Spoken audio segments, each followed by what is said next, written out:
Jadi, supaya perjalanan kita dalam belajar bahasa Inggris nyaman, Bapak mau kita membuat sebuah keyakinan. Ya, keyakinan itu berdasarkan dari mimpi kalian. Dari mimpi kalian, mimpi seperti apa yang kalian mau terhadap kelas yang kita cintai ini, yang kita sayangi. Pasti anak Bapak punya mimpi-mimpi itu, ya. Tapi sebelum kita melangkah ke sana, ada baiknya kita berdoa terlebih dahulu. Ayo, wakil ketua kelas saya kebetulan berhalangan hadir.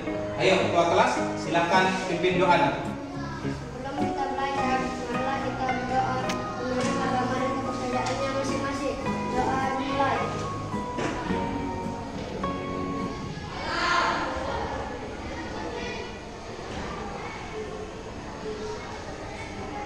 Doa selesai. Baik, terima kasih anak Bapak yang sudah memimpin doa. Mudah-mudahan perjalanan kita ke depan penuh dengan berkah dari Tuhan Yang Maha Esa. Anak Bapak, seperti yang Bapak katakan tadi, kita buat keyakinan agar perjalanan kita dalam pembelajaran bahasa Inggris ke depannya terjadi nyaman, tenang, dan kamu juga menikmati pembelajaran tersebut. Baik anak Bapak, di tangan Bapak sudah ada sticky note. Ya, sticky note ini nanti Bapak bagi satu orang satu. Silakan diisi sesuai dengan mimpi kalian. Paham anak Bapak? Oke, baik. Jadi Bapak bagi ya, satu orang satu.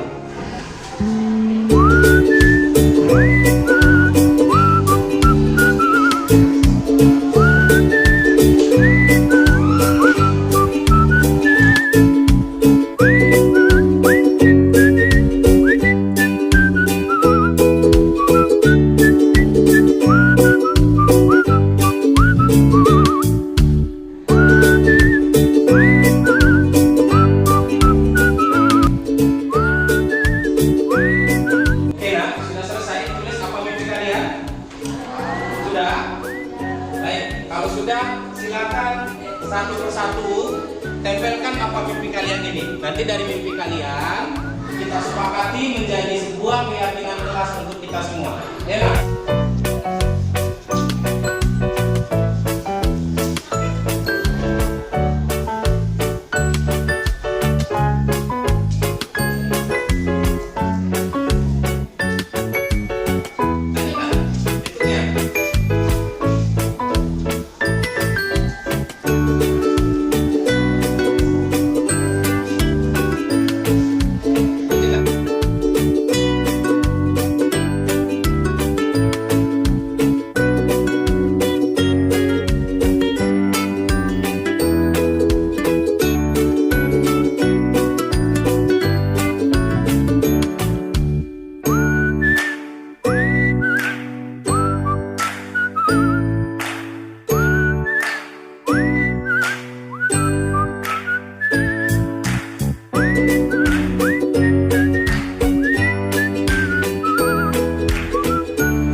Apa yang menjadi mimpi kalian. Dari mimpi kalian ini nanti kita jadikan sebuah keyakinan yang harus kita jalankan bersama. Kira-kira menurut anak Bapak, apalah yang menjadi keyakinan kelas kita yang pertama? Pak, saya Pak. Ya, silakan Nak. Datang tepat waktu Pak. Baik, kata temanmu kita harus datang tepat waktu. Apakah kalian setuju? Setuju. Baik, terima kasih Nak. Kalau kalian setuju, Bapak tuliskan di papan yang berwarna putih menjadi sebuah keyakinan kelas kita yang pertama. Jadi bukan hanya kalian yang datang tepat waktu, tapi juga Bapak harus datang tepat waktu kelas yang kita sayangi ini. Baik, kira-kira ada lagi nggak yang kita angkat untuk menjadi keyakinan kelas kita yang kedua? Silakan. Ya, silakan Nak. Kita harus menjaga kebersihan kelas. Kita harus menjaga kebersihan kelas kita. Setuju Nak? Setuju. Baik, Bapak tuliskan ya. Baik Nak, dari pertemuan kita hari ini kita sudah mendapatkan apa yang menjadi mimpi kalian untuk kelas yang kita cintai ini. Kemudian dari mimpi kalian ini kita juga sudah menyimpulkan keyakinan kelas. Ini keyakinan kelas kita yang harus kita sepakati, harus kita taati, harus kita ikuti. Bukan hanya kalian yang mengikuti ini, Bapak pun demikian harus mengikutinya. Terima kasih untuk pertemuan hari ini.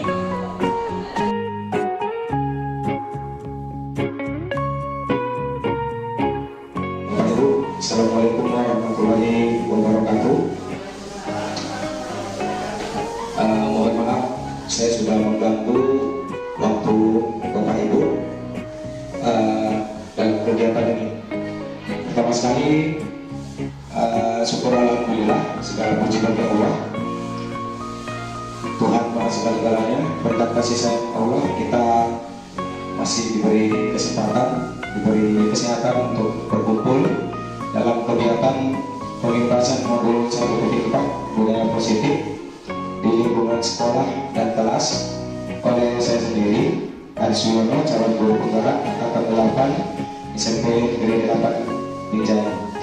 Bapak Ibu, ini bukan forum siapa lebih hebat, siapa lebih pintar, tidak. Tapi ini adalah forum kita belajar, kita sama-sama sharing. Saya mengimbaskan apa yang saya dapatkan dari pendidikan yang saya jalani. Nanti Bapak Ibu juga boleh memberi saran dan masukan kepada saya. Jadi sama-sama belajar ini Bu, Pak. Bukan berarti saya lebih hebat dari Bapak Ibu atau sebaliknya, tapi kita sama-sama belajar dan sebagai pembelajar. Baik Bapak Ibu, kita langsung aja karena kita berkejar dengan luar di kelas. Kita langsung aja masuk ke latar belakang. Bapak Ibu, yang akan kita bahas hari ini adalah mengenai budaya positif di kelas atau di sekolah. Nah, ini saya mengambil latar belakang dari pengertian dari budaya positif itu sendiri. Jadi budaya positif itu adalah nilai-nilai, keyakinan atau kebiasaan di sekolah yang berpihak pada murid. Ingat Bapak Ibu, guru abad milenial, kita harus menetapkan pada nilai berpihak pada murid agar siswa dapat berkembang menjadi pribadi yang kritis, penuh hormat dan tanggung jawab. Pada awal saya mengikuti program ini memang ada pertentangan di hati. Bahkan kalau kita ikuti program guru penggerak ini berpihak pada murid, kalimatnya lebih dalam lagi, menghamba kepada murid. Apa maksudnya menghamba? Jadi saya protes kemarin, apakah kita jadi budaknya murid? Ternyata tak seperti itu Bapak Ibu. Kemudian menciptakan suasana yang positif di lingkungan sekolah adalah hal yang sangat penting. Suasana yang kondusif, aman, nyaman dan menyenangkan dapat dilakukan dengan penerapan budaya positif. Membiasakan budaya positif di lingkungan sekolah secara konsisten dan penuh kesadaran tinggi bertujuan agar visi sekolah impian dapat tercapai. Nah, Bapak Ibu, jika kita biasakan budaya positif akan menghasilkan disiplin positif. Apabila itu disiplin positif? Disiplin positif adalah suatu cara penerapan disiplin tanpa adanya kekerasan. Jadi kita guru tidak boleh lagi melakukan kekerasan dan ancaman, dan mengajarkan anak tanggung jawab serta rasa hormat dalam berinteraksi dengan lingkungannya. Dalam penerapan disiplin positif ini, anak diajarkan untuk memahami konsekuensi dari perilaku mereka. Disiplin positif merupakan suatu cara penerapan disiplin yang bertujuan untuk menumbuhkan kesadaran serta memberdayakan anak untuk melakukan sesuatu tanpa ancaman maupun hukuman. Ini ada yang kurang ya Bapak Ibu, ada tambahannya sedikit, pujian serta hadiah. Jadi anak melakukan disiplin positif itu bukan dalam keadaan terpaksa. Terpaksa karena takut akan dihukum guru, terpaksa karena takut diancam nilai, terpaksa karena hal-hal yang menekan dia. Kemudian melakukan itu juga karena ada iming-iming hadiah. Ini nggak boleh lagi. Jadi kita menanamkan bagaimana disiplin positif itu tercipta, anak-anak itu murni bersumber dari hatinya sendiri melakukan itu. Nah, ini tugas kita sebagai guru. Baik Bapak Ibu, bagaimana cara menerapkan hal itu? Bapak Ibu, jika disiplin positif berjalan dengan baik, maka akan tercipta nilai-nilai kebajikan. Nah, Kementerian Pendidikan itu sudah meluncurkan kurikulum merdeka yang muatannya adalah profil pelajar Pancasila. Jika disiplin positif itu tercipta dengan baik, maka nilai-nilai kebajikan dalam profil pelajar Pancasila juga dapat terlaksana dengan baik. Di antaranya beriman dan bertakwa kepada Tuhan Yang Maha Esa dan berakhlak mulia. Kemudian berkebinekaan global, kemudian bergotong royong, kreatif, bernalar kritis, dan mandiri. Nah, Bapak Ibu, ini yang sering saya singgung dalam pertemuan kita kalau di kantor guru. Kita bisa menerapkan disiplin kalau kita melakukan keyakinan kelas terlebih dahulu. Keyakinan kelas ini didapat dari kesepakatan. Jadi kita tidak boleh lagi memberi hukuman kepada murid tanpa murid mengetahui kesepakatan sebelumnya. Jadi hindari kata menghukum. Untuk menegakkan disiplin, kita buat dulu kesepakatan kelas. Artinya kalau kita mengajar, kita ajak anak membuat kesepakatan. Kesepakatan kelas ini kita dapatkan dari mana? Dari kelas impian, Bapak Ibu. Setiap anak itu memiliki mimpi kelasnya seperti apa gitu. Nanti tanyakan sama anak kita mau kelas kita seperti apa? Nah, nanti anak kita itu menjawabnya bermacam-macam. Kami mau kelas kami bersih Bu, Pak. Kami mau kelas kami itu tepat waktu. Nah, dari kesepakatan itu nanti kita buat menjadi sebuah keyakinan. Nah, lanjut. Nah ini dia Bu, ini contoh keyakinan kelas. Ini keyakinan kelas ini didapat dari kesepakatan kelas. Semua murid nanti kita ambil mimpi mereka tentang kelas mereka itu seperti apa. Setelah kita ambil, kita jadikan keyakinan. Ini dia. Kami akan menjaga ketertiban kelas dan mematuhi tata tertib sekolah dengan penuh tanggung jawab. Ini sudah menjadi sebuah keyakinan. Kemudian kami akan aktif mengikuti pembelajaran dengan semangat dan percaya diri dan menghormati semua guru. Kami akan menjaga kebersihan kelas. Kami saling peduli, menghargai dan membantu satu sama lain. No bullying, disiplin dan bertanggung jawab. Jika ini sudah dibuat, maka ini bukan hanya murid yang menjalankan keyakinan kelas, tapi guru juga. Guru juga harus menjaga ketertiban kelas, bukan hanya murid. Guru juga semangat dalam mengajar, selain murid juga semangat belajar. Kemudian guru juga menjaga kebersihan. Nah, ini keyakinan ini dijalankan oleh semua warga kelas. Warga kelas itu murid dan juga guru tentunya. Nah, ini harus dijalankan. Nah, ini kalau kita sudah punya ini, baru kita bisa membuat sebuah konsekuensi bagi pelanggarnya apa. Nah, tapi tetap seorang guru tidak boleh menghukum. Lalu bagaimana caranya? Timbul pertanyaan kita. Sama seperti saya Bapak Ibu. Bagaimana caranya menegakkan disiplin tanpa menghukum? Nah, Bapak Ibu, anak-anak yang melakukan kesalahan, bukan hanya anak-anak, orang dewasa juga melakukan kesalahan itu karena tidak terpenuhi 5 kebutuhan dasarnya sebagai manusia. Ada 5 kebutuhan dasar manusia. Yang pertama, kebutuhan bertahan hidup. Contoh yang paling sederhana, orang yang tidak punya uang, mohon maaf sebelumnya, tidak punya uang, tidak ada pekerjaan, dan dia harus makan. Ini kebutuhan bertahan hidupnya tidak terpenuhi. Maka orang tersebut akan melakukan tindakan kriminal seperti mencuri. Ini maksudnya tadi, setiap kesalahan manusia itu terjadi karena tidak terpenuhinya kebutuhan dasar manusia. Kemudian kasih sayang dan rasa diterima. Ini banyak kejadian.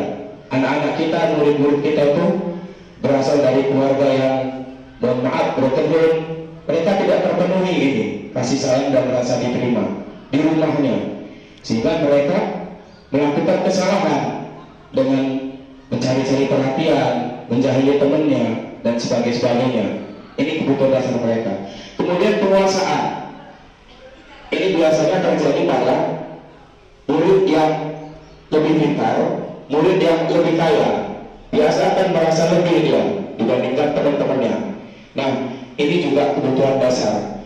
Kemudian kebebasan dan juga kesenangan. Jadi sekali lagi Bapak Ibu, tiap-tiap manusia akan melakukan kesalahan, baik disadari atau tidak, karena kebutuhan dasarnya tidak terpenuhi. Jadi tugas kita sebagai guru harus mengenali dulu kebutuhan dasar mereka. Baik, selanjutnya Bapak Guru, Bapak Ibu Guru. Nah, ini ada 5 posisi kontrol. Ketika kita menghadapi murid yang bermasalah, biasanya guru akan berada pada 5 posisi kontrol ini. Kalau saya sebelumnya Bu, saya selalu berada di posisi kontrol penghukum. Nah, sementara ada posisi kontrol yang lain. Ada penghukum, pembuat merasa bersalah, posisi kontrol sebagai teman, pemantau, dan manajer. Kalau penghukum begini Bu, contohnya, murid berbuat salah, langsung kita hukum dengan hukuman fisik, dengan hukuman verbal. Contoh, kamu bodoh kali, itu juga sudah menghukum. Kamu bodoh kali, kamu gak bisa apa-apa, kamu gak ngerti apa-apa. Padahal seperti yang kita ketahui, setiap anak punya kecerdasan yang beragam, berbeda-beda. Nah, kemudian pembuat merasa bersalah. Ini contohnya seperti apa? Misalnya begini, saya juga pernah berada di posisi ini. Saya pernah mengatakan begini, nah janganlah seperti itu. Kalau kamu seperti itu, Bapak nanti ditegur kepala sekolah. Ini posisi kontrol pembuat merasa bersalah. Anak yang seorang guru menyelesaikan permasalahan yang berada di posisi kontrol pembuat merasa bersalah, ini anak akan terganggu psikologisnya. Oh iya ya, kasihan ibu itu, kasihan ibu itu. Ini juga kurang baik posisi kontrol seperti ini. Kemudian yang ketiga sebagai teman. Sebagai teman ini juga kurang baik efeknya kepada murid kita ke depannya. Ini maksudnya seperti apa? Misalnya begini, ada murid bermasalah, kita katakan kepada murid tersebut, udah, nanti biar Bapak saja yang mengatasi. Ini posisi sebagai teman. Udah, nanti ibu aja yang bilang ke ibu kepala sekolah, ke bapak kepala sekolah. Ini juga posisi sebagai teman. Ini kurang baik untuk anak kita. Anak kita jadi punya ketergantungan kepada kita. Nanti sikit-sikit kalau berbuat salah tuh aman, ada Pak Joko misalnya, nanti Pak Joko bisa menghandle. Tuh ada Bu Ronin misalnya, seperti itu Bu. Ini juga kurang pas, posisi kontrol yang seperti ini kurang pas. Kemudian pemantau dengan penghukum ini seperti satu helai rambut perbedaannya. Kalau pemantau ini hampir sama dengan penghukum. Seorang pemantau itu guru yang tidak mau tahu setiap anak yang melanggar disiplin harus dihukum tanpa ditanyakan terlebih dahulu. Kamu memang sudah melanggar, ya sudah, kamu jalankan hukuman itu. Ini pemantau. Ini juga kurang bagus efeknya karena tidak memberikan kesempatan kepada anak kita untuk berargumen. Sementara salah satu ciri anak cerdas itu keberaniannya untuk berpendapat, keberaniannya untuk berargumen. Kita katakan dia. Nah, lalu posisi yang paling baik, posisi yang mana? Posisi yang manajer Bu. Posisi kita sebagai manajer, sebagai seorang guru menghadapi anak yang bermasalah. Ini bagaimana posisi manajer? Ini kita utarakan kepada anak kita dulu, ya, melalui ini yang saya katakan pada beberapa kesempatan lalu, melalui segitiga restitusi. Kita langsung aja ke segitiga restitusi. Nah ini Bu, posisi guru sebagai seorang manajer menghadapi anak yang bermasalah itu pertama kita melakukan segitiga restitusi. Ini istilahnya pendekatan inquiry apresiatif bahasa pendidikannya, di mana langkah-langkahnya yang pertama menstabilkan identitas. Nah, ini apa maksudnya menstabilkan identitas? Ketika anak berbuat salah, kita posisikan pada posisi anak tersebut juga. Kita juga kan pernah seusia anak kita itu, apalagi anak SMP baru lahir. Nah, kita katakan misalnya ada kasus seperti ini, seorang anak melakukan kesalahan dengan berpakaian, ya kita anggaplah model sekarang yang tidak sesuai dengan peraturan sekolah.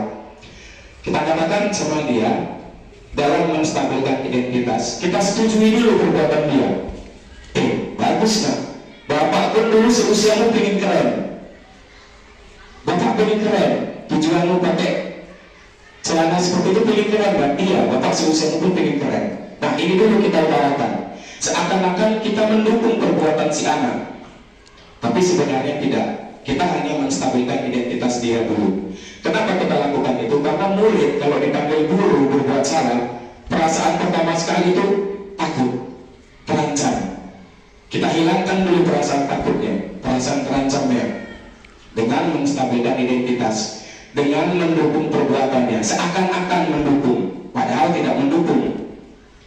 Bapak pun seusiamu pernah seperti itu kan? Atau kita gunakan bahasa ini, semua manusia di muka bumi ini pernah berbuat salah. Kan itu seakan-akan kita dukung perbuatan dia, tapi kita tidak mendukungnya. Nah, selanjutnya setelah kita menstabilkan identitasnya, nah ini juga ada contohnya. Setiap orang pasti pernah melakukan kesalahan. Kamu bukan satu-satunya yang pernah berbuat salah ini. Jadi kita tegakkan dia dulu, walaupun dia bersalah kita tegakkan dia dulu, jangan kita takut-takuti.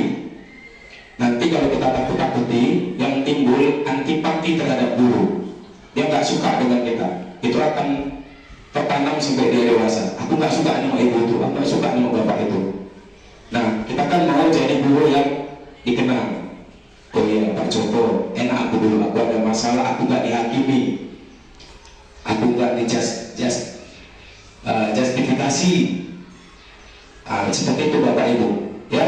Kemudian setelah kita melakukan penstabilan identitas, langkah yang kedua baru kita kasih tahu kesalahan dia apa dengan validasi tindakan yang salah. Ini dia. Bagaimana caranya? Nih Bu, kamu tentu punya alasan. Kita tanya dulu alasannya. Kemudian adakah cara yang lebih efektif untuk mendapatkan apa yang kamu butuhkan? Nah ini kebutuhan hidup tadi. Kadang-kadang kalau anak yang pengen keren, tadi kan pengen diakui kebutuhannya, ya kan? Nah itu. Jadi adakah cara yang lebih efektif? Kita tanyakan.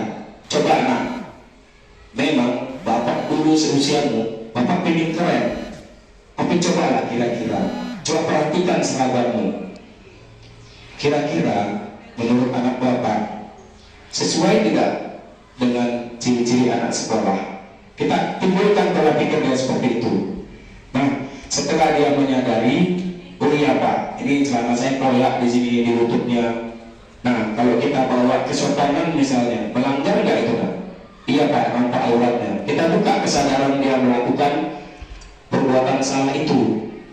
Nah, kemudian yang ketiga baru menanyakan keyakinan. Tadi kan di slide sebelumnya ada kita cerita tentang keyakinan kelas. Keyakinan kelas itu kan harus disepakati.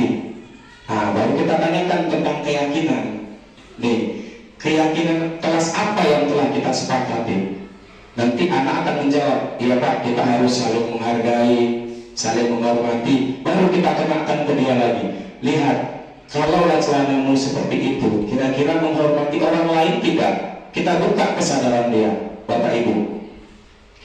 Nah, setelah kita melakukan segitiga restitusi ini, langkah selanjutnya apa? Langkah selanjutnya kita tanyakan kembali ke siswa solusi.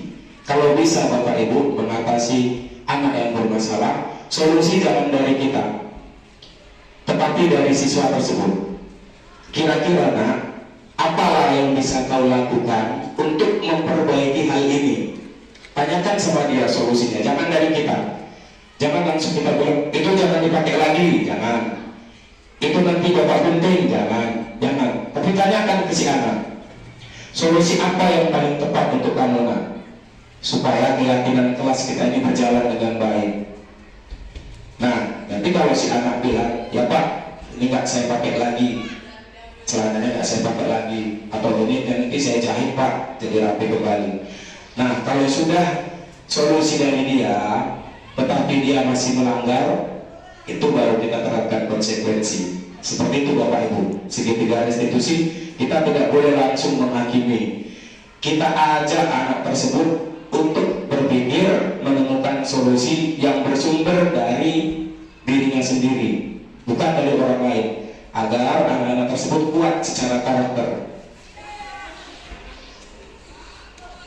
Baik Bapak Ibu. Nah ini yang tadi penjelasannya, menstabilkan identitas. Ini contohnya. Tidak ada manusia yang sempurna. Saya juga pernah melakukan kesalahan seperti itu. Kita bisa menyelesaikan ini. Ini contoh-contohnya Bu, segitiga restitusi. Bapak Ibu tidak tertarik mencari siapa yang salah. Nah jangan tekankan dulu anak kita itu salah. Jangan dulu. Karena anak datangin kita itu kan dalam keadaan takut. Bisa aku dimarahin guruku nih, aku salah. Jangan dulu. Tapi Bapak Ibu ingin mencari solusi dari permasalahan. Apakah kamu sedang menjadi teman yang baik buat dirimu sendiri? Nah ini yang paling dalam, kalimat yang paling bawah. Apakah kamu dengan begitu sudah menjadi teman yang baik? Dia akan menjawab, iya Pak, aku kan merasa keren. Nah kan timbul alasan dia melakukan itu, gitu. Oke? Bapak Ibu, yang berikutnya, ini validasi tindakan yang salah. Kamu pasti punya alasan mengapa melakukan hal itu. Kamu patut bangga pada dirimu sendiri karena kamu telah melindungi sesuatu yang penting buatmu. Ini sebenarnya ada tambahan. Ini kalau yang kedua ini sebenarnya ada tambahannya, cuma lupa saya ngetiknya. Nah di sini kita tambahkan sedikit untuk memvalidasi kesalahan dia. Tapi apa yang kamu lakukan itu tidak selamanya betul di mata orang lain, seperti itu. Ya Bapak Ibu. Oke, yang selanjutnya menanyakan keyakinan. Nah ini, apa yang kita percaya sebagai kelas atau keluarga? Apa nilai-nilai umum yang telah kita sepakati? Kesepakatan kelas tadi. Apa bayangan kita tentang kelas yang ideal? Kelas impian yang di slide sebelumnya saya terangkan tadi Bapak Ibu. Yang terakhir, kamu mau jadi orang yang seperti apa? Ini menanyakan keyakinan supaya membuka kesadaran dia, kesadaran si anak tadi untuk kembali ke realnya menjadi anak yang baik. Selanjutnya Bapak Ibu, ya terima kasih. Demikian Bapak Ibu yang bisa saya sampaikan. Saya mohon maaf bila ada kekurangan, kelemahan dalam penyampaian ini. Kepada Bapak Ibu yang ingin atau punya sumbang saran atau ingin bertanya, saya persilakan Bapak Ibu. Kita sama-sama belajar, bukan berarti saya lebih pintar dalam hal ini. Ya, Bu Julia, silakan Bu. Assalamualaikum warahmatullahi wabarakatuh. Tadi kan Pak Hadi yang bilang tentang budaya positif ya kan di lingkungan sekolah.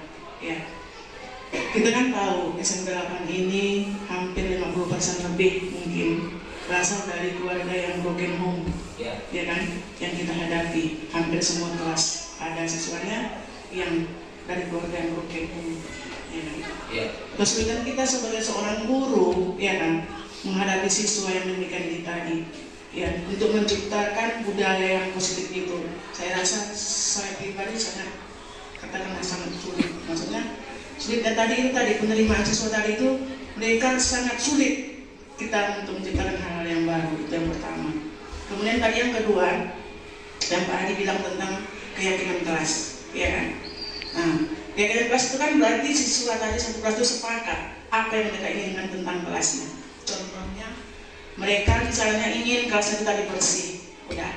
Tetapi nanti dari siswa yang ada sekitar 30 orang itu tadi nanti, contoh dia piket, dia nggak ikut piket, nggak mau dia piket. Setiap dia bilang dia nyapu gitu kan, dia tidak pernah nyapu, ya kan. Nah itu. Kemudian kita tadi kan hukuman nggak boleh. Iya kan?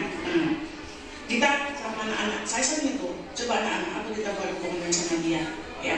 Endingnya nanti, Pak, apa? Hukumannya, Bu, bayar 5.000 Bu dia. Kalau dia misalnya nggak mau piket untuk urusan kelas, atau Bu, dia nanti Bu kita suruh ke lapangan. Endingnya kan hukuman fisik juga jadinya, iya kan? Jadi kalau seperti ini bagaimana kita menghadapinya? Terima kasih. Baik Bu Julia, sekali lagi Bapak Ibu, ini bukan berarti saya lebih pintar, tidak. Ini kita saling sharing.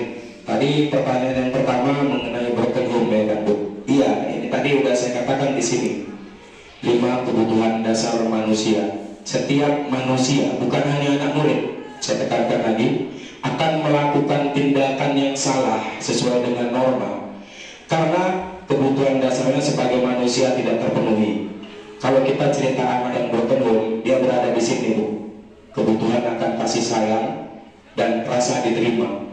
Ini love and belonging. Nah, ini karena mereka tidak mendapatkan itu dari ayah dan bundanya di rumah, si anak ini bisa melakukan tindakan yang salah karena kebutuhan tadi. Lalu bagaimana kita menyikapinya? Itu kan, Bu? Iya. Kita menyikapinya kembali lagi, Bu, dengan melakukan segitiga restitusi juga. Kita buat keyakinan bahwasanya dia tidak satu-satunya yang mengalami permasalahan di rumah tangganya, dan banyak orang yang punya permasalahan di rumah tangganya tapi menjadi orang yang berhasil. Bahkan banyak orang-orang yang dari golongan tidak mampu jadi orang-orang yang hebat. Itu kita butuh pendekatan dengan segitiga restitusi juga. Kemudian yang kedua, Ibu, tadi mengenai keyakinan kelas, ya kan, Bu? Keyakinan kelas, tingkat kebersihan. Baik, Bapak Ibu, boleh nggak guru menghukum? Kira-kira boleh. Pak Joko? Boleh. Nah, kalau menurut hemat saya, sebisa mungkin hindari hukuman kepada murid, tapi konsekuensi dibenarkan. Konsekuensi itu dimunculkan dari apa? Kesepakatan kelas, dari keyakinan kelas, seperti yang sudah saya jelaskan tadi. Anak-anak itu terlebih dahulu tahu dulu apa kesepakatannya, apa keyakinannya. Nah, apakah langsung ujuk-ujuk kita hukum? Tidak. Segitiga restitusi lagi, balik. Nah, seperti yang Ibu bilang tadi, anak yang nggak mau piket, kita panggil terlebih dahulu dia. Kita lakukan segitiga restitusi. Sebentar itu, Bu. Segitiga restitusi itu sebentar. Sebenarnya nggak lama. 1 hari itu aja siap. Yang penting identitas dia sudah kita stabilkan, kesalahan dia sudah kita validasi, sudah kita ingatkan kembali keyakinan kelas. Nah, bila masih terulang bagaimana, gitu kan, Bu? Itu baru namanya konsekuensi, Bu, yang sudah kita sepakati juga. Nggak apa-apa kalau konsekuensi, tapi jangan menghukum fisik. Ya, jangan menghukum fisik, jangan melakukan perundungan, jangan menyakiti secara verbal, seperti ungkapan-ungkapan bodoh kali kau sebagai murid, jangan, ya, atau jelek kali tulisanmu, jangan, katakan kurang rapi tulisanmu, nah, seperti itu. Jadi yang membangun inisiatif dia untuk tumbuh, itu. Demikian Bu Julia yang bisa saya tanggapi. Ada lagi, Bu? Kalau misalnya cuma tadi lari keliling ke lapangan 5 kali gitu, itu boleh tidak? Itu tidak dibenarkan, Bu. Cari konsekuensi yang lebih mendidik. Cari konsekuensi yang lebih mendidik. Nanti kita sebagai guru bisa kok timbul sendiri. Iya. Yang penting jangan melakukan hukuman fisik. Nah, hindari hukuman fisik. Nah, itu nanti Bapak Ibu bisa menemukan sendiri caranya. Bagaimana konsekuensi apa yang paling tepat bila seorang anak melanggar, setelah dilakukan restitusi juga masih melanggar. Nah, apa yang paling tepat untuk dia supaya tumbuh kembali dia. Oke, demikian Bu Julia. Bu Roni. Ya. Tadi kan di sini sudah mengabarkan tentang posisi kontrol, ya. Posisi kontrol. Saya kira posisi kontrol ini kalau satu saja kita buat kayaknya kurang pas. Menghukum kalau tadi Bu Julia misalnya buat keliling lapangan 10-20 sebenarnya 1 kali pun kemungkinan ada yang nggak sanggup. Tapi kalau posisi kontrol ini 5 kita mix, kita pilih, ya kan, dihukum tingkatannya, tengok juga apakah dia kira-kira mampu dari segi raga, dari segi jiwa, apakah dia merasa dibully apa tidak gitu. Kemudian kita buat dia merasa bersalah. Kadang mungkin kalau kita bersalah dia yang berulang, kan siswa itu tentu dikasih kesadaran, pemahaman bahwa dia itu sudah berbuat yang kurang pas. Kemudian sebagai teman, saya pikir sebagai teman siswa pun perlu. Kalau kita sudah seusia 56, anak-anak usia 15, kalau kita posisikan di situ nggak nyambung. Tapi bagaimana kita usia yang udah tua tapi tetap bisa menjadi teman, menerima curhatan masalah, ya kan. Nah kemudian kita pantau. Kalau pemantauan ini saya pikir lebih ke siswa yang mungkin banyak masalah ya. Kalau yang tidak bermasalahnya sekilas bisa. Nah kemudian di bagian manajer ini, kalaulah bisa di sekolah ini bagian manajer ini kita pakai, ini paling bagus sebenarnya. Karena di manajer itu kan ada yang istilah yang dikenal dengan POA, planning, organizing, kemudian actuating sama controlling. Nah saya pikir kalau sekolah kita ini bagian manajer aja nggak bisa juga. Jadi sepertinya 5 posisi ini harus kita mix supaya pembelajaran itu bisa mencapai tujuan di kelas. Nah gitu kayaknya Bu Julia, menyambung tadi yang Bu Julia bilang itu gitu. Nah untuk itu yang untuk Bu Julia itu, untuk keseluruhan kayaknya udah bagus Pak Adi. Cuman kalau andaikan di situ ditambahkan kira-kira kreatif anak-anak itu ke depannya itu kira-kira untuk jangka panjangnya itu apa? Karena kan tadi kan judulnya budaya positif gitu. Lebih ke kreatifnya karena kita mempersiapkan anak-anak di usia ini, kira-kira ke depannya itu jangkauannya itu dia akan jadi seperti apa gitu. Barangkali mungkin kalau diambil dari materi yang bagus lah, kira-kira masukan tambahan gitu. Kreatifnya itu harus lebih gitu supaya nanti mereka itu ke depan, oh begini cita-citaku gitu. Kalau nggak di sini ya mungkin ke kelasnya kita. Nah demikian Kak Ibu Adi, terima kasih. Terima kasih Bu Roni, luar biasa.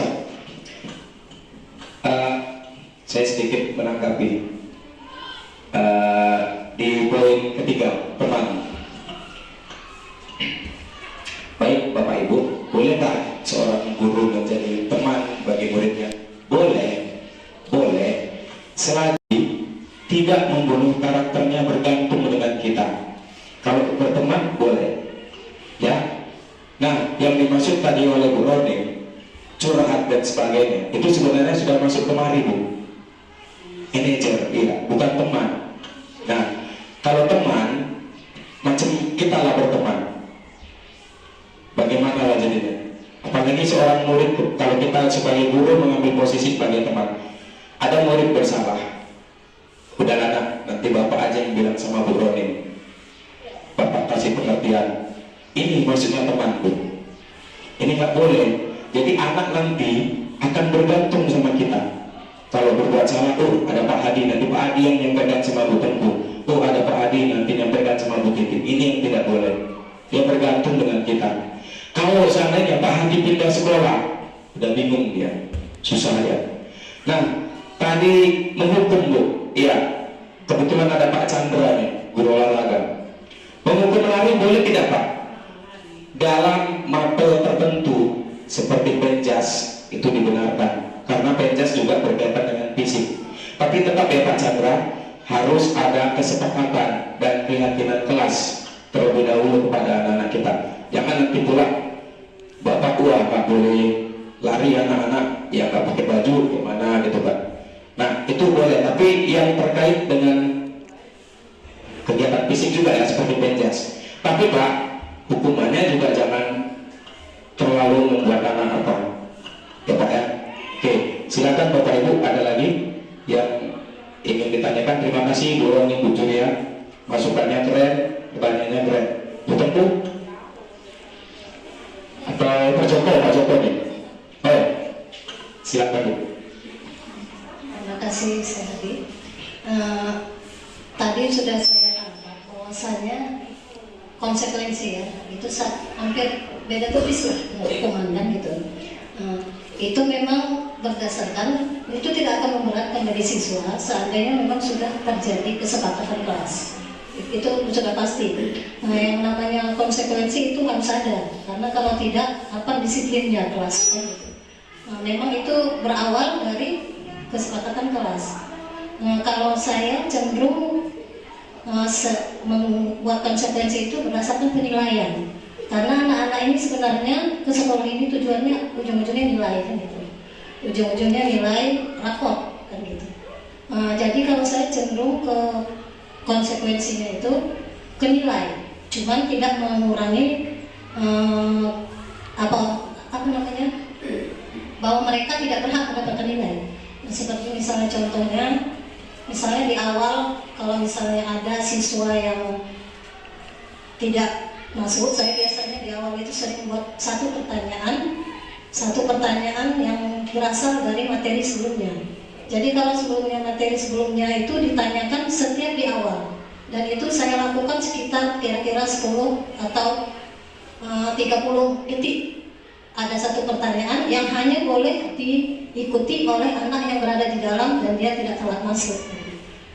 Tapi bagi anak-anak yang tidak telat masuk atau bisa saya katakan tidak hadir, itu nanti dia tidak boleh mengikuti semacam kuis. Saya buat kuis di awal, dan anak-anak itu tidak keberatan ketika nanti dia tidak berhak mengikuti kuis karena dia tidak sesuai dengan kesepakatan kelas. Contohnya, yang boleh mengikuti kuis harus berada di dalam kelas, tidak berkeliaran di luar. Yang boleh mengikuti kuis hanya yang pakainya rapi, yang pakai dasi. Sementara dia kalau di dalam kelas, dia tidak rapi, dia nggak pakai dasi, mohon maaf nggak bisa ikut kuis, kan gitu. Dan itu saya rasa akan agak lebih bagus karena dia arahnya ke nilai. Anak-anak kan ujung-ujungnya ingin nilai, dan itu memang harus disepakati dan diterapkan. Jadi ketika anak-anak itu tidak memakai dasi, bu dia nggak pakai dasi, bu dia nggak bisa berkuis. Oke, kamu merasa keberatan? Enggak bu, saya salah karena memang saya nggak bawa dasi, ketinggalan. Kamu bisa maklum, ya aku maklum. Lain kali jangan tinggal ya nak. Cuman seperti itu aja yang terbuat. Saya nggak sepakat kalau hukuman itu atau konsekuensi itu dia harus keluar kelas, karena bagi saya kalau keluar kelas itu hadiah, bukan konsekuensi. Itu sebenarnya hadiah untuk anak, bukan konsekuensi dari perbuatannya. Memang benar yang kata saya dibilang, kalau kita memang udah buat kesepakatan kelas dari awal, anak-anak itu legowo kalau seandainya dia berbuat salah dan dia mendapatkan konsekuensinya. Kalau saya lebih ke arah nilai. Dan bukan berarti dia nggak boleh mengikuti pelajaran, hanya dia tidak boleh mengikuti kuis saya. Tapi kalau pelajaran tetap saya izinkan dia mengikutinya. Demikian juga mengenai pembuat latihan. Bagi yang tidak mengerjakan latihan dan tidak tepat waktu mengumpulkannya, nilainya akan dikurangi sekian persen. Saya selalu begitu untuk konsekuensinya.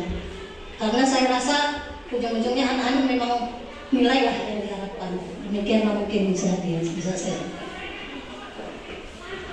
Ya, terima kasih Ibu Tengku. Tapi Ibu Tengku, sadarkah yang Ibu lakukan itu juga menumbuhkan karakter anak-anak untuk bertanggung jawab? Sebenarnya yang Ibu lakukan itu bukan hanya nilai. Saya apresiasi yang Ibu lakukan. Karakter anak-anak akan tumbuh bertanggung jawab dengan apa yang Ibu lakukan. Kenapa Bapak Ibu? Kita menghukum anak, jangan sekali-kali mengeluarkan anak dari kelas kita. Karena mereka punya hak untuk belajar. Itu hak mereka, hak dasar mereka itu.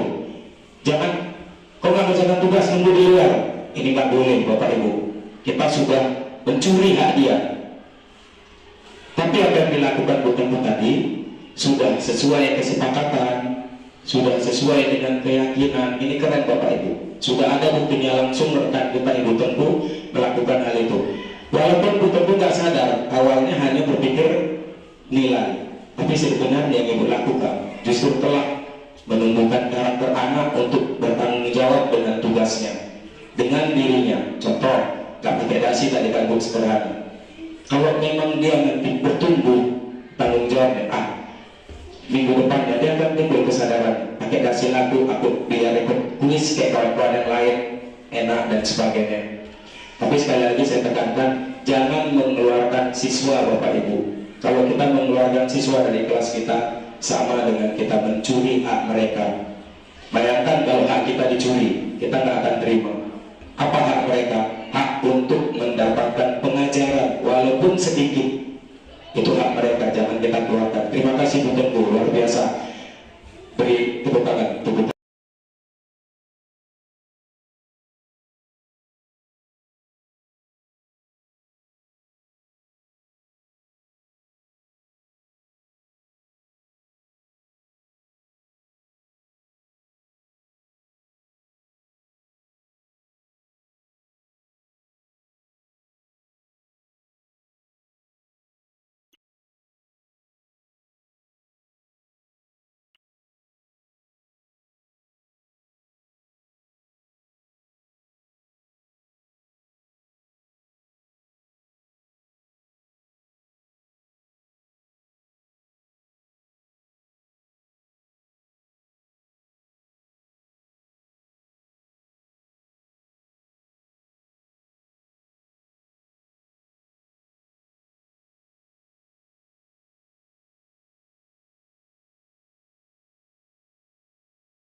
kakak saya Karinawati 97 itu pernah datang ke sekolah jam 9 dan dengan wajah yang merah, keringat, panas gitu. Pokoknya dia kesal luar biasa. Takut iya, karena udah jam 9. Cuma semua bercampur aduk. Lalu dia telepon saya, Bu Roni, saya boleh masuk nggak?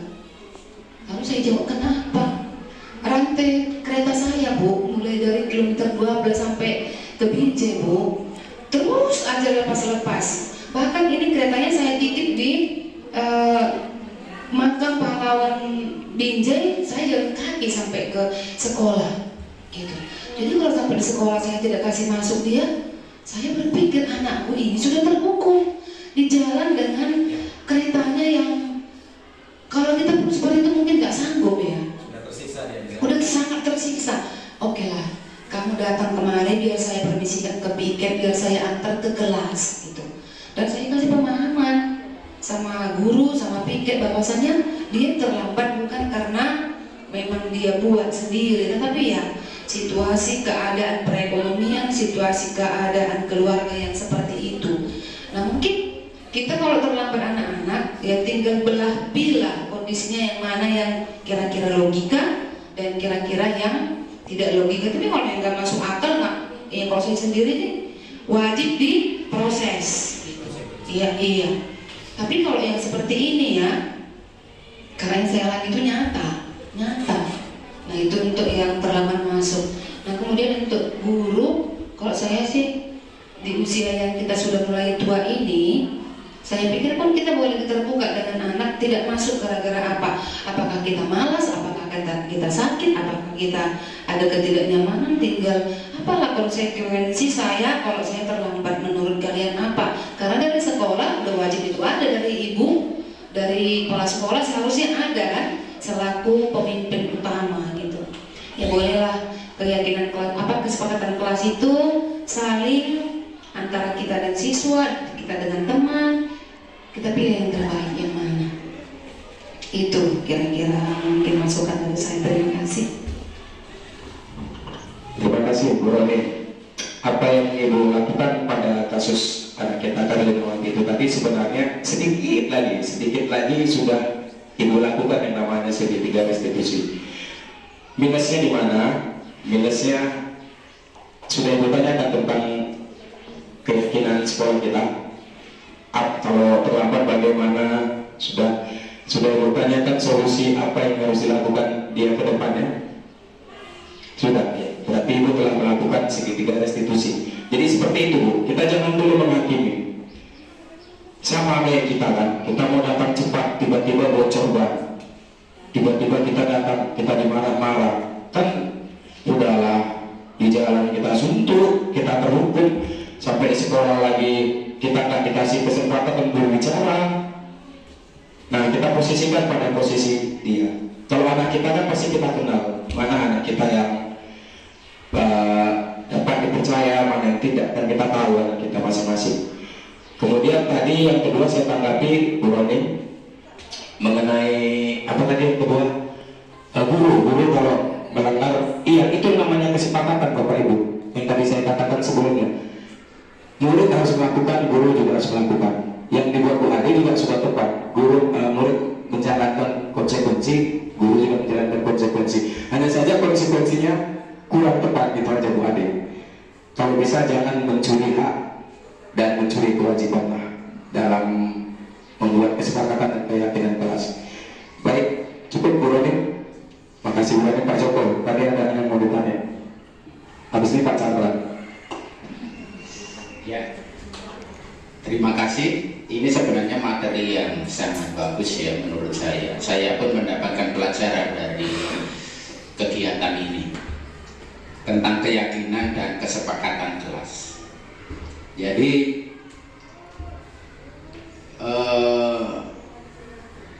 sebenarnya ini sudah apa ya, tentang keyakinan dan kesepakatan kelas ini yang saya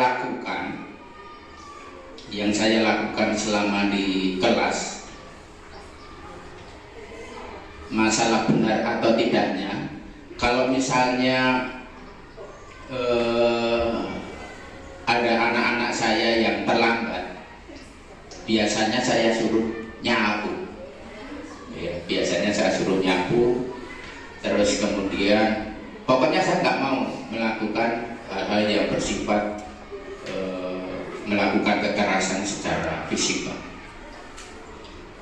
Terus kemudian kalau misalnya ini yang saya lakukan ya Pak ya, kalau misalnya anak ini satu contohnya terlambat masuk, biasanya saya akan tanya kenapa terlambat. Oh, nanti kan anak-anak akan melakukan apa ya istilahnya jawaban, ya, ngomong sama saya, Pak saya terlambat karena ban saya bocor. Kalau seperti itu saya maklumi, Pak. Ya, saya maklumi. Yang menarik tentang keyakinan dan kesepakatan kelas ini, sebenarnya saya baru mendapatkan ini, Pak. Secara apa ya? Secara materi ya. Walaupun mungkin sudah saya lakukan, walaupun tidak tertulis. Ya, ya hanya gamblang tinggi. Tapi ada satu hal yang menarik bagi saya tentang kesepakatan kelas ini. Menurut saya cukup bagus, dan ini satu masukan bagi saya untuk bisa saya praktekkan di kelas bersama dengan anak-anak saya. Dan ini bukan hari ini saja Pak Adi. Ya, saya masih ada waktu kalau Tuhan izinkan pensiun itu masih 10 tahun. Ya, jadi ini bisa menjadi pelajaran berharga bagi saya. Ya, saya rasa itu aja lah. Saya hanya ngasih masukan aja. Ya, terima kasih.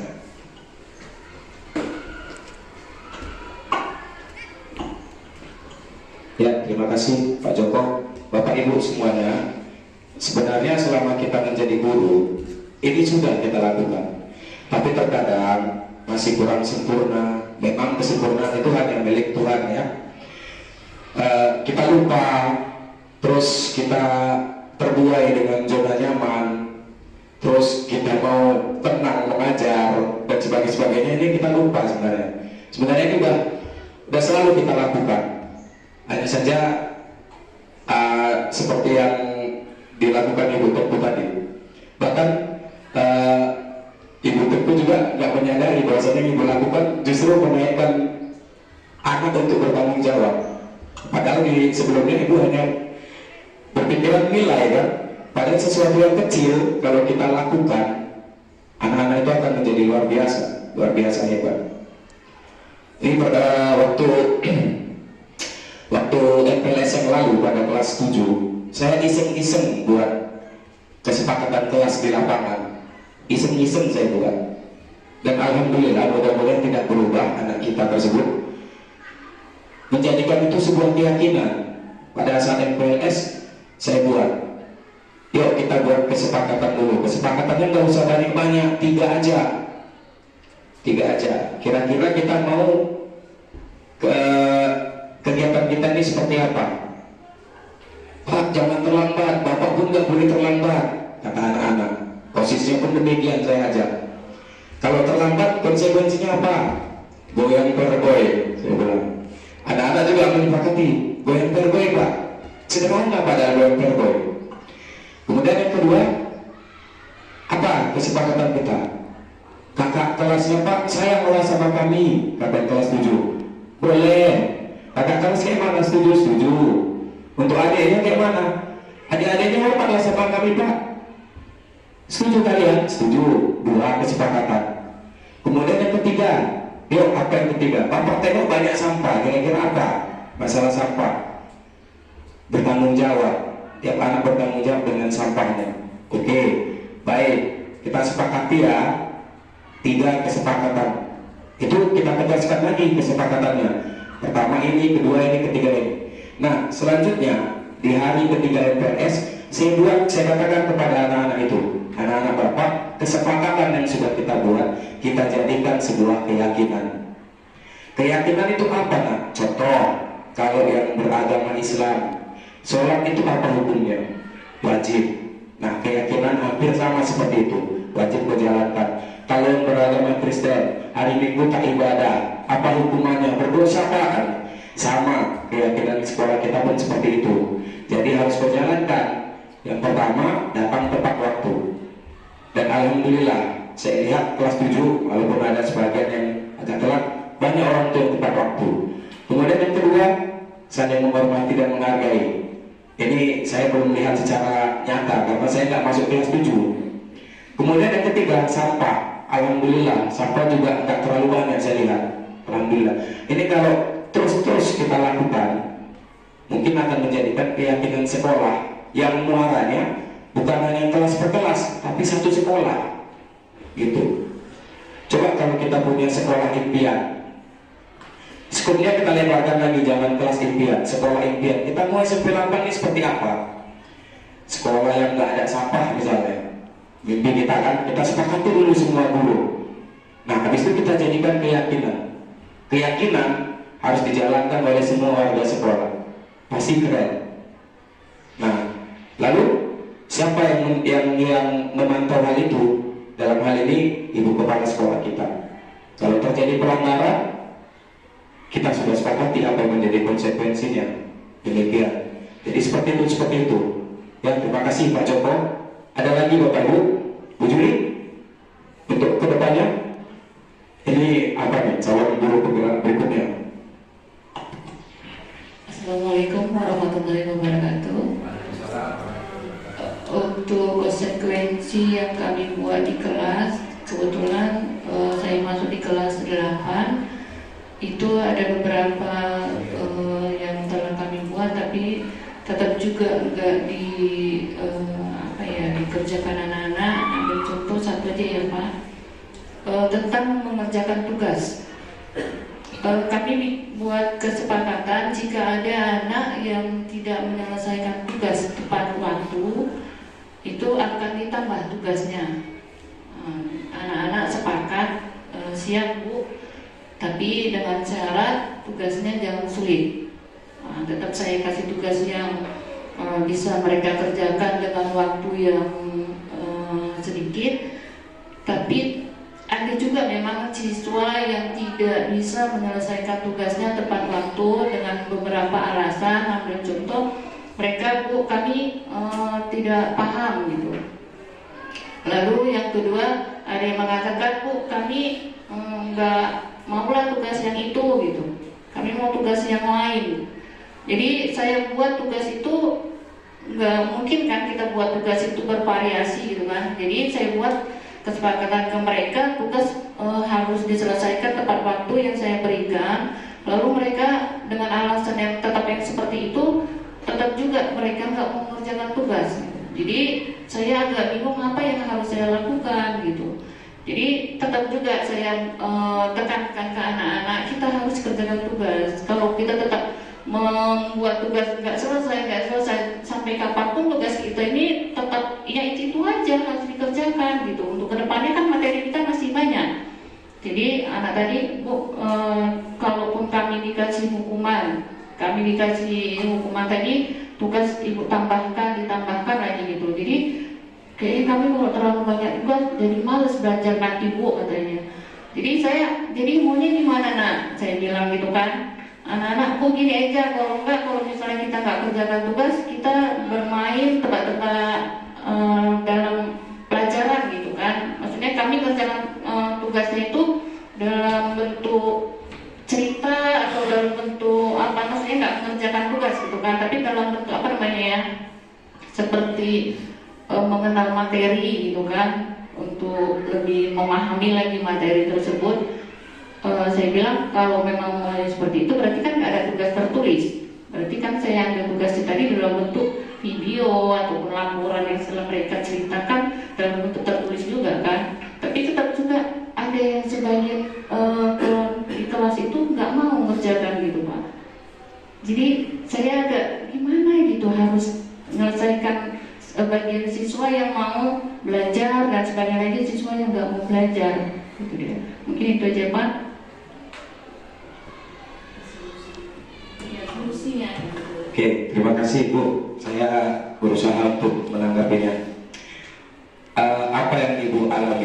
Sebenarnya jawabannya ada pada lakukan pembelajaran berdiferensiasi.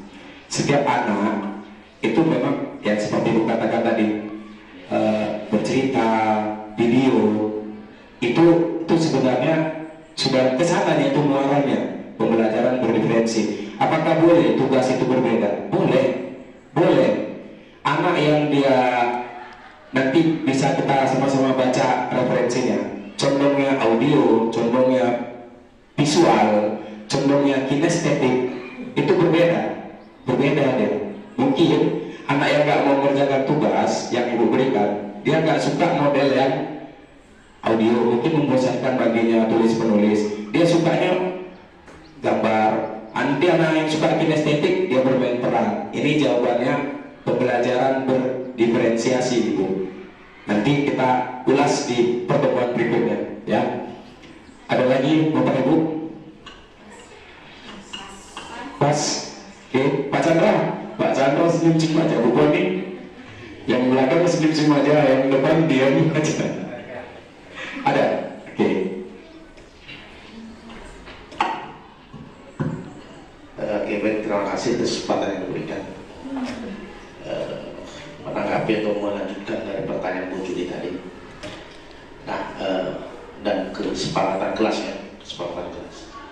Yang pertama yang ingin saya tanyakan, mengenai kesepakatan kelas tentunya kita sampaikan ke anak-anak antara guru dan siswa. Dan kita sepakati di awal dan seterusnya kita berikan apa konsekuensi apabila si anak tidak melakukan kesepakatan yang kita lakukan. Khusus mata pelajaran saya, ya, mata pelajaran saya PJOK yang 90% memang itu di lapangan, ya, di lapangan. Nah, yang sering saya dapati itu ada 4 alasan klasik dari siswa mengenai pakaian olahraga. Yang pertama itu tinggal, yang kedua lupa, 3 basah, yang keempat koyak. Pasti dari 4 itu ada alasannya. Ya. Nah, jadi walaupun sudah saya buat kesepakatan, misal anak-anak yang tidak memakai pakaian olahraga itu tidak saya ikutkan untuk beraktivitas, namun mereka tetap bisa melihat temannya belajar praktik di lapangan. Nah, apa yang mereka kerjakan? Yang mereka kerjakan, apa yang dipraktikkan oleh temannya yang saya berikan pengajaran di lapangan, itulah yang akan mereka tuliskan di dalam satu kertas dan itu akan diberikan kembali ke saya tugasnya. Karena dalam bidang studi saya itu pasti ada teori dan praktik. Saya tekankan anak, kalaupun kamu tidak bisa melakukan praktik, paling tidak bisa kamu meneorikan itu. Nah, itu yang saya tekankan. Terlepas dari benar atau salahnya yang saya lakukan, nanti kita bicarakan bersama. Nah, yang selanjutnya mengenai siswa yang malas mengerjakan tugas. Ada yang udah dikasih tugas beberapa kali masih malas mengerjakan. Karena kita kan ada 10 mata pelajaran. Pastinya siswa itu memiliki bakat dan minat di setiap mata masing-masing. Pertanyaan saya, bagaimana cara kita sebagai guru atau pendidik untuk memunculkan minat peserta didik di mapel kita masing-masing? Itu pertanyaan saya, agar tercipta suasana pembelajaran yang efektif di lapangan. Itu pertanyaan saya. Mungkin itu yang bisa saya sampaikan pada hari ini. Sekian dan terima kasih.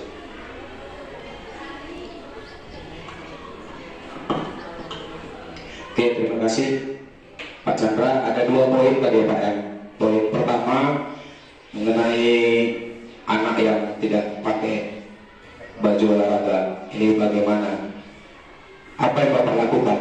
Yang penting jangan mencuri hak mereka untuk mendapatkan pengajaran. Nah, kalau masih dalam lingkungan Bapak, dia murid kita tadi memperhatikan, mendengarkan, itu juga termasuk belajar. Artinya hak dia untuk mendapatkan pembelajaran tidak tercuri. Itu ya Pak ya, yang bisa saya tanggapi yang poin yang pertama. Yang poin kedua, apa yang harus kita lakukan untuk mengetahui minat dan bakat dari murid-murid kita? Sebenarnya yang harus kita lakukan di awal itu adalah dengan melakukan analisa diagnostik. Analisa diagnostik di beberapa sekolah di daerah lain ini sudah dilakukan. Jadi pas kayak FPNS itu ujiannya itu ujian analisa diagnostik gitu.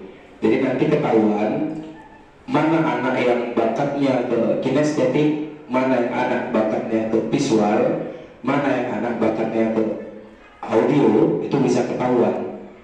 Nanti tinggal dipilah saja gitu. Nah lalu tantangannya untuk guru kelas, guru bidang studi yang mengajar di kelas bagaimana? Lakukan juga analisa diagnostik sesuai dengan mapel Bapak Ibu masing-masing tentunya. Jadi kita tidak bisa memaksakan, contoh murid saya harus pintar bahasa Inggris, nggak bisa. Satu kelas itu beragam kecerdasannya. Ada yang cerdasnya IPS, ada yang cerdasnya olahraga, ada yang cerdasnya di agama. Kita nggak bisa harus 30 orang itu pintar semua mapel kita. Kita nggak bisa memaksakan mereka. Kecerdasan anak beragam. Demikian Pak Chandra. Kira-kira mudah-mudahan menjawab apa yang menjadi pertanyaan Bapak. Ada lagi Pak Chandra? Oke, pas. Baik Bapak Ibu, masih ada Bapak Ibu yang ingin bertanya atau memberikan saran? Oke, saya kira saran. Oke, Bapak Ibu.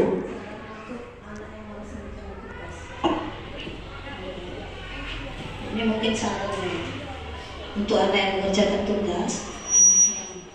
Artinya anak-anak itu seperti saya bilang tadi, apresiasinya selalu penilaian gitu. Jadi kalau setiap tugas itu langsung kita nilai dan kita kembalikan, kita misalnya kita beri tugas, dinilai lalu dikembalikan, mungkin dia akan lebih semangat lagi untuk mengerjakan tugas berikutnya. Tapi kalau misalnya tugas tadi hanya kita kumpul dan tidak kita kembalikan, mungkin itulah mungkin menurut saya ya, penyebab salah satu anak itu malas mengerjakan tugas. Tapi kalau tugas itu kita nilai, kita kembalikan, lalu kita kasih tugas yang baru, dengan dia melihat nilai itu, mungkin menurut saya salah satunya ke situ juga arahnya barangkali. Mungkin itu saran aja lah. Ya, saya setuju dengan saran Ibu Tengku. Memang sudah menjadi kewajiban guru melakukan evaluasi terhadap muridnya. Jadi ini tetap kita lakukan. Dan satu lagi Bapak Ibu, sebelum menutup pertemuan kita ini, nggak ada salahnya kita bertanya sama murid kita apa yang membuat mereka nyaman dalam melakukan pembelajaran. Tidak ada salahnya Bapak Ibu, supaya kita connect dengan siswa kita, dengan murid kita. Itu yang pertama. Kemudian yang kedua, sekali lagi bukan mengajari, bukan menggurui tidak. Saya yakin Bapak Ibu adalah guru-guru hebat yang dimiliki SMP Negeri 8 Binjai. Jangan pernah berhenti untuk berefleksi. Artinya berefleksi, kita bercermin diri. Kita lakukan refleksi. Apa yang sudah baik kita lakukan di kelas, apa yang kurang baik kita lakukan di kelas. Dan jangan ragu untuk bertanya kepada murid kita mengenai pembelajaran yang kita lakukan. Itu hak mereka. Hak mereka untuk memberikan umpan balik. Kita jangan malu bila dinilai murid. Itu hak mereka. Tanyakan saja kembali kepada mereka. Apakah anak ibu senang dengan pembelajaran hari ini? Kalau nanti ada yang menjawab, Bu, kami kurang jelas Bu pelajaran ibu. Ibu jangan tersinggung, jangan kecil hati. Berarti anak ibu butuh perlakuan yang berbeda dengan pembelajaran yang kita lakukan sebelumnya. Jadi itu saja Bapak Ibu. Saya secara pribadi menyampaikan permohonan maaf saya apabila dalam penuturan dan penyampaian materi saya ini terdapat banyak kesalahan, banyak hilap kata, banyak hilap sikap. Itu semua murni kesalahan saya sebagai manusia. Sekali lagi Bapak Ibu, saya menegaskan ini bukan mencari siapa yang lebih pintar, tidak. Ini kita sama-sama belajar, sama-sama sumbang saran, sama-sama berbagi pengalaman. Akhir kata kasih sekali lagi yang sebesar-besarnya. Saya akhiri dengan Assalamualaikum warahmatullahi wabarakatuh.